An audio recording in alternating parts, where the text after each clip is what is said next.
You now have a fund, a mining fund, that you're setting up. Yes. What is that about? Well, like your previous segment was talking about, huge growth in electrification or hybridization of vehicles. Right. And to do that, for all that technology and all that development, it actually takes minerals coming from generally rugged places. You know, cobalt is what you need to concentrate all those electrons to make a battery more efficient.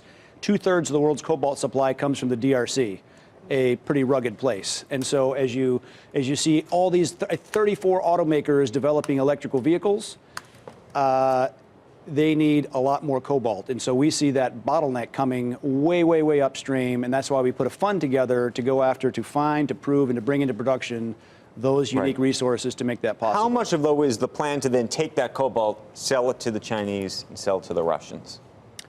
I wouldn't say the Russians would be a big customer. Look, the Chinese are very, very hot on electrification of their vehicles. They've done electric buses and a lot more electric cars. Certainly the West and Europe is as well. All those automakers are developing it. China is a big consumer. It's easier to get them interested in investing in a fund and in buying those resources, but I think U.S. automakers and the Europeans are waking up to that as well. How does this fit into the larger discussion in terms of trade with China? By the way, we should say your sister is Betsy DeVos. So you have and you're a Trump supporter. Yes, for sure. What does he think of you doing this? Have you talked to him about it?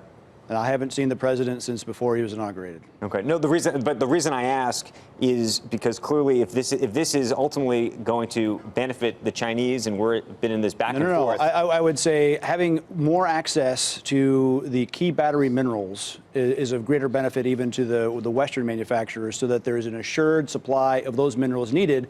Because otherwise, your bottleneck is going to prevent the electrification to changing to wind power and all the rest, because it needs batteries to make that possible. Eric, let me ask you, just you call these places rugged places. We're not talking about the terrain, and that may be where Blackwater's expertise comes into play. I mean, these are some pretty difficult it's hard logistics. It's hard to get into. It's criminality, there's mud, there's rainy seasons, all those things. I mean, Ebola, right? The DRC provides 2/3 of the world's cobalt right now, and there's the biggest outbreak of Ebola there now. So there's all kinds of hairy places that it's not your standard build a mine and truck it to the railhead and be done.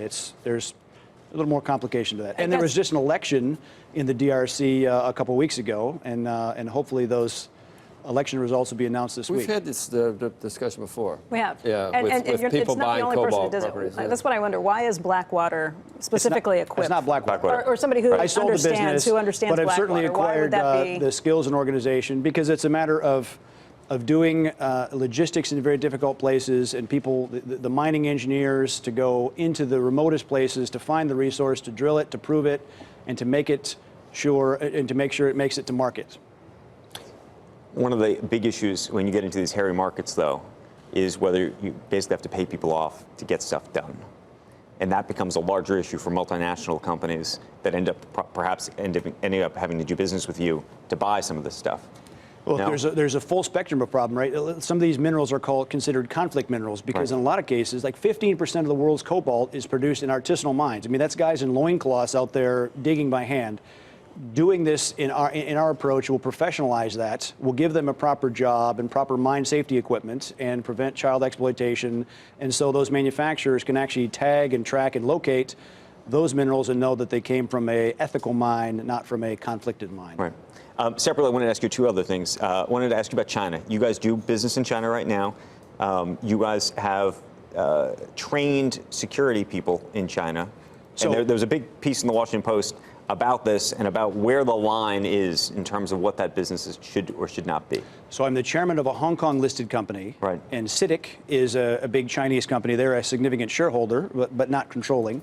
We've not trained any Chinese security people. That is fake news. So all we've really trained are our own employees how to operate in difficult places, or other workers that are going to prevent being a terrorist victim themselves. It's kidnap avoidance, it's threat avoidance, that kind of stuff. It is not, FSG is not in any way a Blackwater-like private military contractor. Okay. Why was Mueller interested in you, anyway? What do you think that relates to? Because I went to see an old friend, the leadership in the UAE after the election, and there was a Russian there. So I mean, I had no contact with him before, no contact after. What did you tell Mueller? I answered their questions, and they haven't talked to me since. What did they ask you? What was I doing there? And I explained, and that was it. And that was it. There was no contact after that. No. Did you pick up any? Did you leave the meeting and think, okay, I now understand where they're going with this, or no? Look, anytime you sit down for an interview like that, I think you'd probably rather go to a proctology exam. But what was your takeaway from it beyond that? Much ado about nothing. The larger investigation from your own perspective. From my perspective, much ado about nothing. Lastly, because and I know you said you haven't spoken to the president, but I imagine you've hopefully talked to your sister at least during the holidays. Do you have a sense in terms of just the relationship between the U.S. and China and where you think all of that goes, given your own interest in China right now? Look, out of the last 20 centuries, the biggest GDP in the world was China. 19 out of the last 20. So China is a great economy, and they'll continue to grow. I know they're looking for ways to work with the United States. I know they would like the United States to not abandon Afghanistan because they're very concerned about that becoming a major terror sanctuary again. And so hopefully we get the president to consider a proper alternative to the very conventional military approach where we've been wasting $62 billion a year as a country the last few years. What's your own experience been with IP in China? We don't have any IP. I mean, this is best practices, so much not IP. We're not an IP-based business.